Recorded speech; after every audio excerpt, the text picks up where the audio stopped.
I knew something was off the second Ethan didn't call me. My husband isn't the type to stew in silence. He talks through everything. Lawnmower blade angles, why the mailman always skips our box on Tuesdays, even the philosophical implications of the HOA's approved beige paint swatch that somehow costs $40 more than the hardware store version. But that morning, dead quiet. He came downstairs like a ghost in his own kitchen, poured his coffee with the precision of a bomb technician, and didn't even glance at the newspaper I'd left open to the comics. "Everything okay?"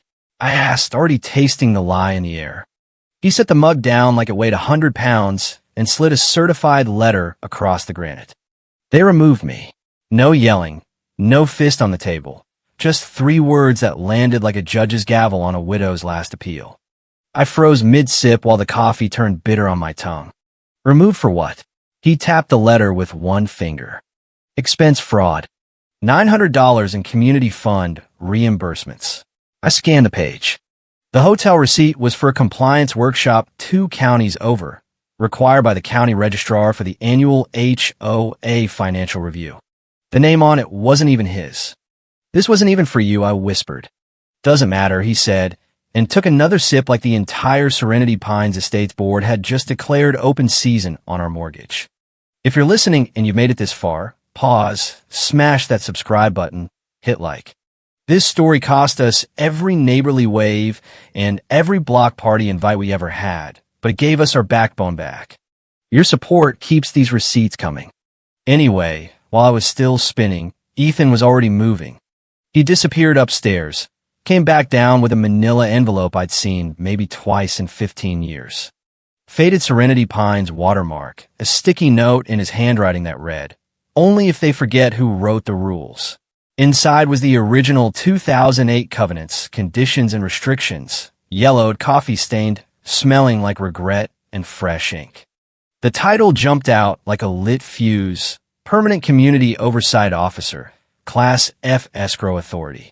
The kind of clause nobody reads until the neighborhood turns into a police state. "Ethan," I said, voice cracking, "this says they can't remove you during the annual county compliance window."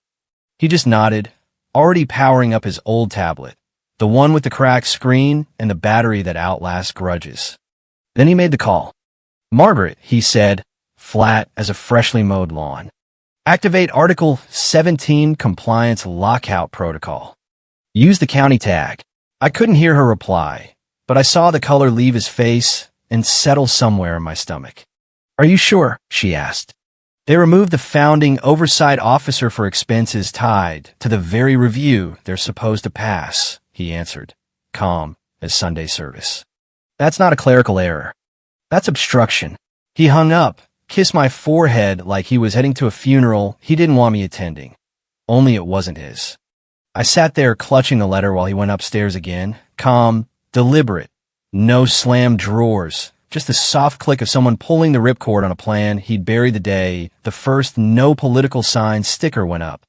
He came back with the envelope retied, laid it on the kitchen table like a priest laying down last rites, and started lining up pages. Seals, signatures, phrases like non-terminable appointment during open county cycles and proxy authority under Section 17 jurisdictional lockout. "I thought you said they'd forgotten all this," I managed. "They forgot," he said. "I didn't." Then he scrolled to one name on the tablet and dialed again. Margaret's voice came back, quieter this time. "Understood. Their portal access drops in 43 minutes. Ethan, are you sure?" He didn't even blink. "They just removed the only officer whose signature kept their fines and bank draws county legal. It's not a mistake. It's a breach." When the call ended, he retied the string, looked at me once, and said something I'll never forget. "I didn't keep these papers for nostalgia.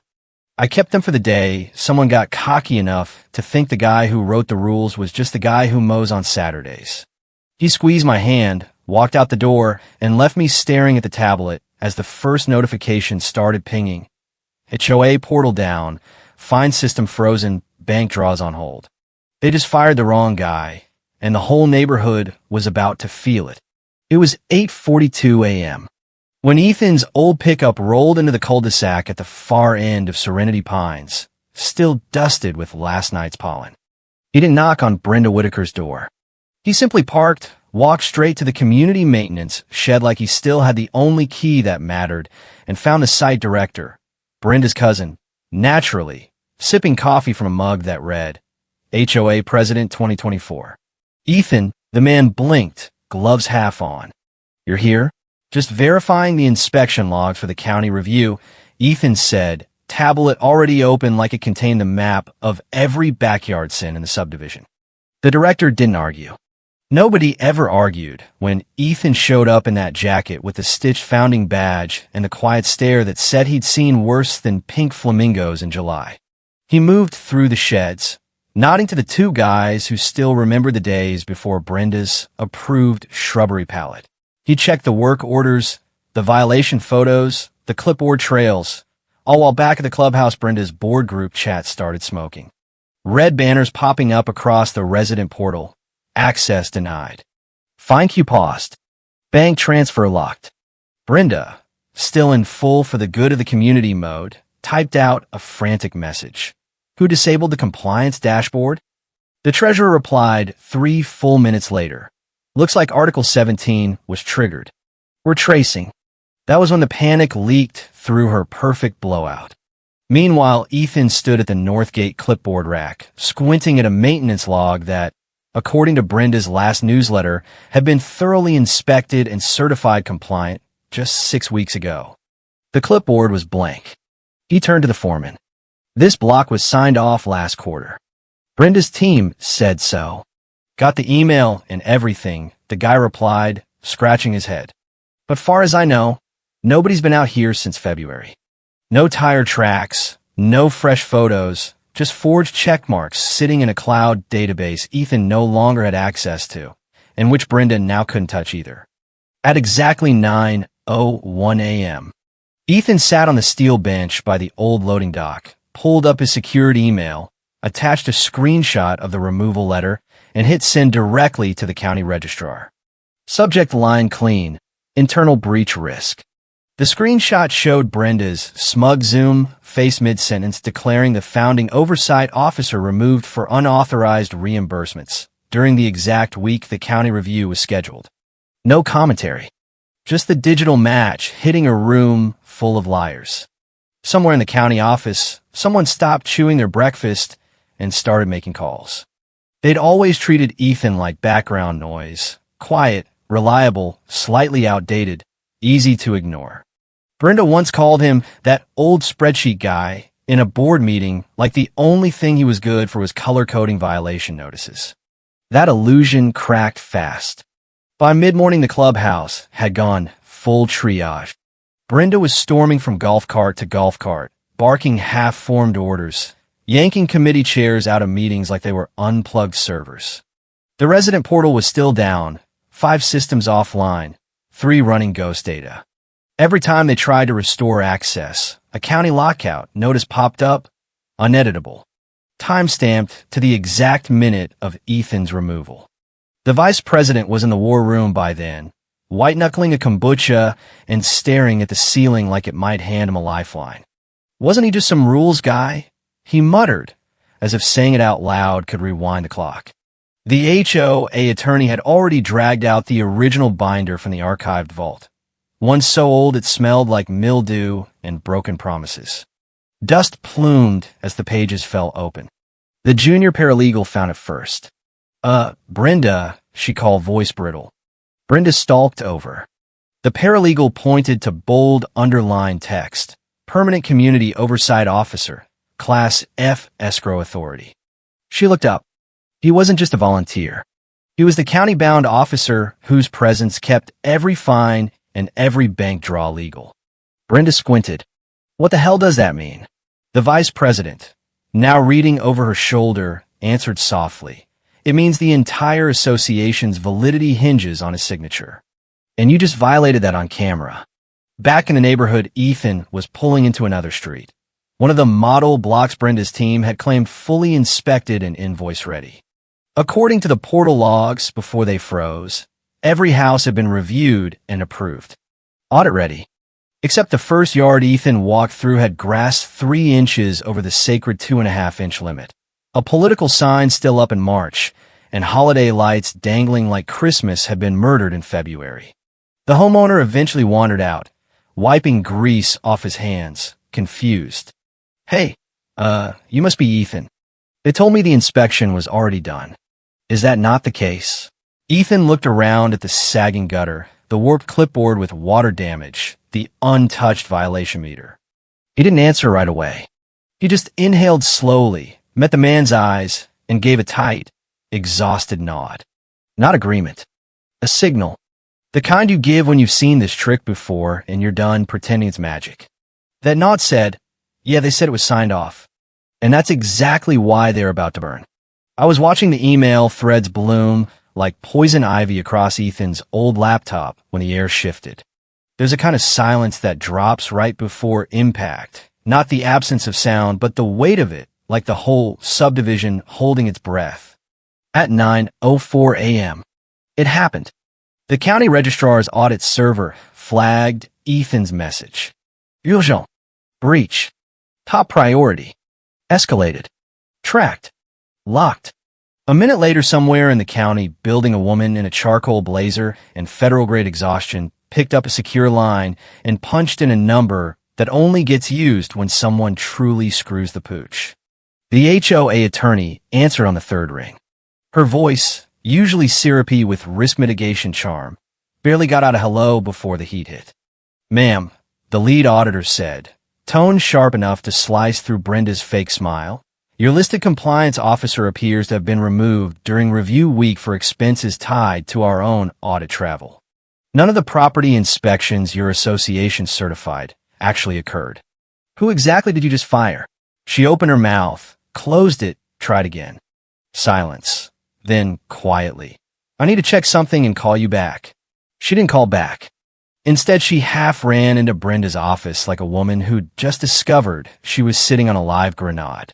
Her face was the color of printer paper. She didn't knock.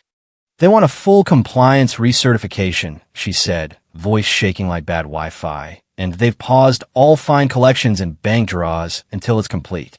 Brenda was leaned back in her ergonomic throne, still wearing that same smug expression that made me want to key her golf cart from 3 streets away. She scoffed. "Okay, so what? Redo some logs, reissue some notices, make it neat. We'll push it through the committee." The attorney didn't move. Brenda looked up. "What?" She blinked twice. "They're calling it willful obstruction." That wiped a smirk. The attorney stepped forward, dropped a folder of internal risk assessments on the desk like it was radioactive, and finished the sentence she didn't want to say. "That's a county charge, Brenda."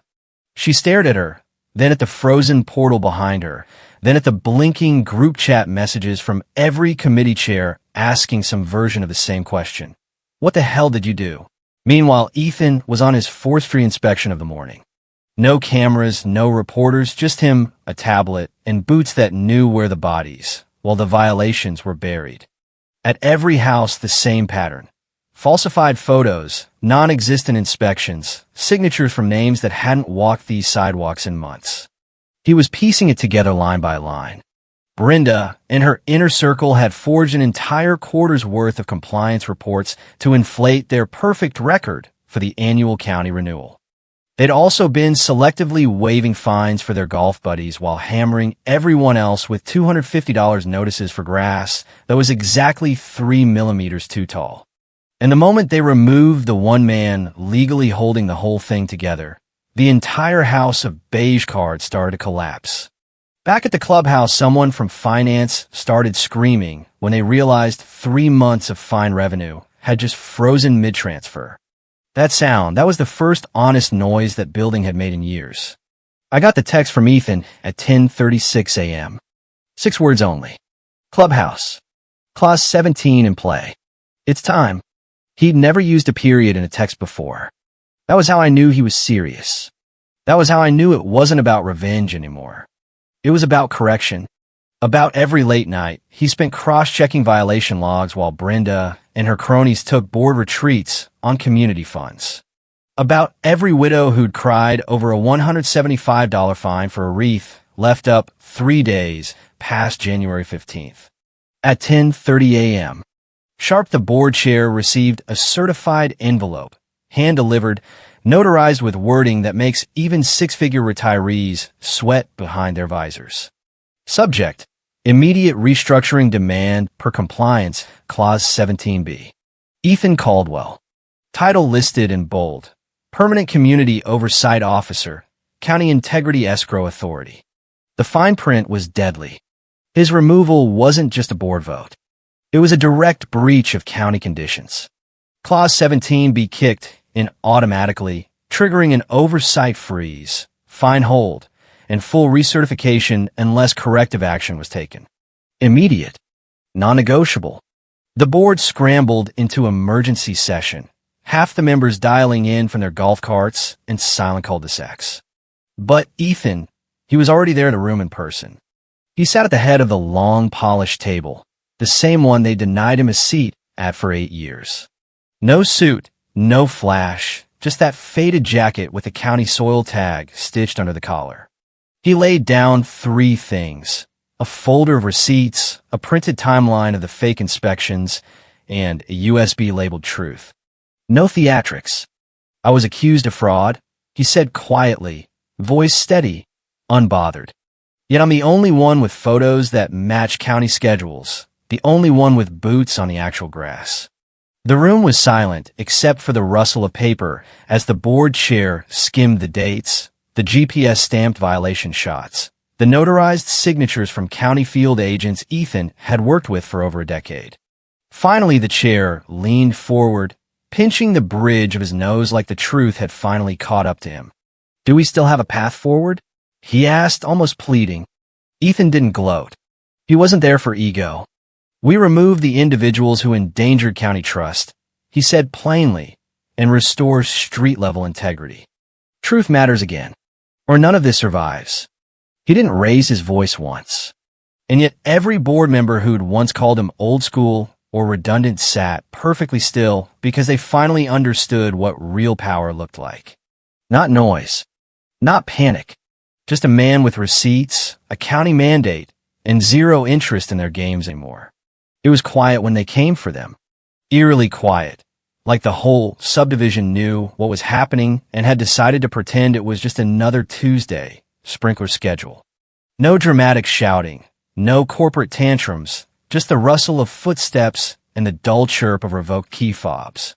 First the maintenance director, Brenda's cousin, then the treasurer, still clutching a binder of meaningless spreadsheets like it would shield her, and then Brenda herself.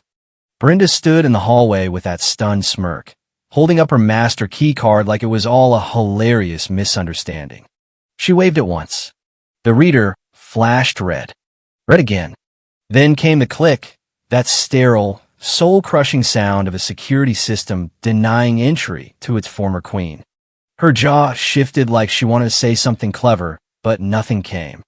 Her access was gone. Her power evaporated. The very portal she'd once lorded over now refused to open for her. Security didn't have to drag her. They just stood nearby as she slowly turned, collecting whatever dignity was left in her overpriced clipboard, and walked past rows of residents pretending not to notice. No one clapped. No one smirked. No satisfaction. Just a quiet cul-de-sac watching a disease quietly get excised. Ethan never moved. He stayed seated at the head of the table, eyes down, flipping through documents like none of it was worth interrupting a line item for. His finger traced a margin note on one report, a violation photo from 3 years ago logged during a record heat wave. Verified only by Ethan himself after driving through a neighbor's flooded driveway to get the confirmation. He remembered every detail. They didn't. The board chair cleared his throat. "Will you retake the oversight chair?" Ethan didn't even look up. He just closed the folder and tapped the spine with 2 fingers. "No," he said simply, "but I will designate someone who understands actual lawns, not just PowerPoint slides." He reached into his bag and pulled out another folder, cream-colored, creased at the corners, the kind that had actually lived in a glove compartment. Inside was the resume of a retired county inspector from 2 subdivisions over. known more for steel-toed boots than for pastel pantsuits. Ethan had mentored her 6 years ago, back when she was still getting flack for handwriting violation notes because the HOA tablets kept freezing in the summer heat. She knows what the work smells like, he said, and she won't forget who it's for. He slid the folder forward, then leaned back. The room was still. The air had changed. For the first time in years, nobody was looking for a shortcut. They were just listening. The air inside the clubhouse changed like someone finally cracked open a window in a room that had been rotting for years. It wasn't loud. No parade, no press release, just a quiet line in a county memo that arrived 3 weeks later. County standing reinstated, conditional upon oversight under the restored compliance officer. They didn't even use Ethan's name. They didn't have to. Everyone knew who they meant. He didn't return to a title. Didn't ask for one. Didn't need it. The president's spot sat empty for another 6 weeks, then got quietly absorbed into a hybrid role under the new inspector. But every violation report, every fine schedule, every annual review form, it all started running through Ethan's division. The board restructured itself without permission. They just followed the path of clarity. That's what he gave them. Not orders. Not flair. Just proof. Truth. And it changed everything. Residents started reporting real issues again instead of anonymously ratting out their neighbors for the wrong shade of beige. Street inspections actually happened with boots on the grass, hands on the fences, real-time photos that matched GPS logs. The dashboards full of made-up compliance percentages were torn down, replaced by shared folders with pictures of actual yards, actual measurements, and signatures in ink that sometimes smeared from real rain. Someone even pulled the old inspection golf cart out of storage, the one Ethan used to drive around with a tape measure, a first aid kit, and 2 thermoses of coffee. They buffed it up and parked it out front like a monument. No plaque, just presence. In the community Facebook group, people started whispering he never wanted power, just fairness. He saved the whole association and didn't even ask for his parking spot back.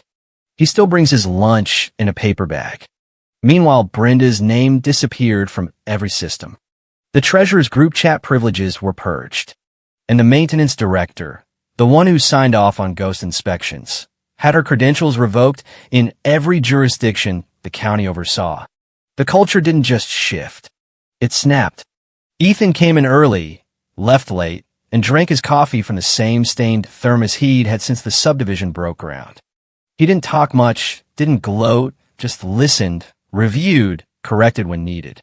One afternoon, I found him at the kitchen table holding a single-page county memo like it was the last letter from an old friend. It was from the registrar. No fluff, no signature block, just one sentence. Trust restored, oversight reinstated. Proceed. I watched him read it 3 times. Then he stood, walked to the filing cabinet we keep in the corner next to the dog leash and the tax receipts, and filed the memo under a tab marked closure. He didn't smile. He just exhaled slow and quiet like a man who finally put the last brick back in a house he didn't even realize they'd burned down. 6 months later, he ironed a shirt for the first time in years. Not for himself, really. For the message. For the room full of 20-somethings with brand-new resident handbooks and half-written committee charters in their laps who still believed leadership wore name tags, and everyone in compliance was a walking policy manual. The ceremony wasn't public. No invitations, no LinkedIn fluff, no banner behind the podium. Just folding chairs in the community room, a pot of overbrewed coffee in the corner, and a laminated agenda someone clearly copied from a template 4 years old. Ethan walked in alone. No escort, no handshake line, just nodded to the new board chair, now a retired engineer who actually measured grass with a ruler instead of spreadsheet, and stepped up front. He stood there for 2 minutes. Didn't pace. Didn't read from notes. He simply looked at every face and said the only thing that still mattered. The rules exist to protect the neighborhood, not to punish it. If we forget that, we become the thing we complain about. Then he sat down. No applause. Just the soft rustle of people realizing the era of Brenda's reign of terror was officially over. The new inspector started her first walk through the next week. She wore steel-toed boots and carried the same tape measure Ethan had used in 2008. Residents actually came outside to talk instead of hiding behind curtains. One elderly couple even left their American flag up past the arbitrary January 15th deadline, and nobody wrote them a $250 ticket. The grass grew to 2 3/4 inches in places, and the world didn't end. Brenda's golf cart was quietly repossessed for unpaid fines she'd once waived for herself. Her pastel pantsuit was last seen at a yard sale with a handwritten sign that read, "Lightly used, perfect for anyone who still believes the HOA is always right." The neighbors who once whispered behind Ethan's back now waved when he drove by. The ones who'd sent anonymous complaints suddenly found their own yards under real scrutiny and learned the hard way that karma wears steel-toed boots and carries a clipboard. Ethan never took credit. He just kept showing up, kept measuring, kept listening. One evening, I caught him standing at the end of our driveway, staring at the perfectly manicured lawn that used to be his battlefield. I asked if he ever regretted keeping those old papers. He thought about it for a long second, then shook his head. Not for a minute. Because the day they decided the guy who wrote the rules didn't matter anymore was the day the rules stopped mattering to them. And somebody had to remind them why they existed in the first place. He squeezed my hand, turned, and walked inside like it was just another Tuesday. But I saw the small smile, the first real one in months, as he closed the door behind him. The neighborhood was quiet again. Peaceful, the way it was always supposed to be.